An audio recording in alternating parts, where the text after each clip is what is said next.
l'apôtre de la paix, le sage d'Afrique, l'homme du dialogue. Les qualificatifs ne manquent pas pour désigner Félix Houphouët-Boigny.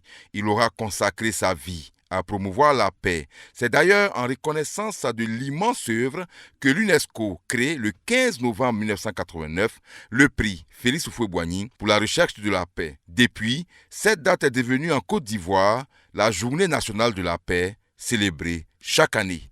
De tradition, le prix est remis au siège de l'UNESCO à Paris, mais par 2 reprises. Il a été remis sur le continent africain.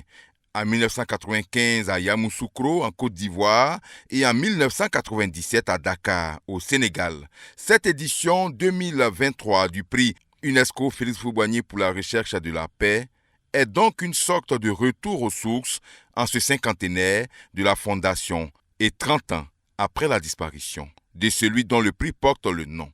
Tout un symbole.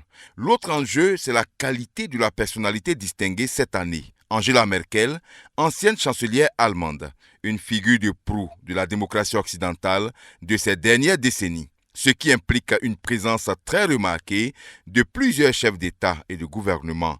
Le troisième enjeu se situe à l'échelle nationale. Après plus d'une décennie d'instabilité, la Côte d'Ivoire a renoué avec le développement, un développement qui ne peut se faire sans la guérison totale des blessures infligées durant ces crises successives.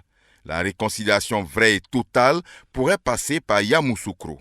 Après le rendez-vous raté entre les 3 grands lors de la célébration de la fête nationale le 7 août dernier, le 8 février pourrait voir réunis côte à côte Alassane Ouattara, Henri Konan Bédié et Laurent Gbagbo. De quoi redonner espoir aux 30 millions d'Ivoiriens. Un défi surtout pour Alassane Ouattara, élève de Félix Houphouët-Boigny, qui entend marcher dans les pas de son défunt mentor. Adama Bakayoko, Yamoussoukro, Radio Côte d'Ivoire.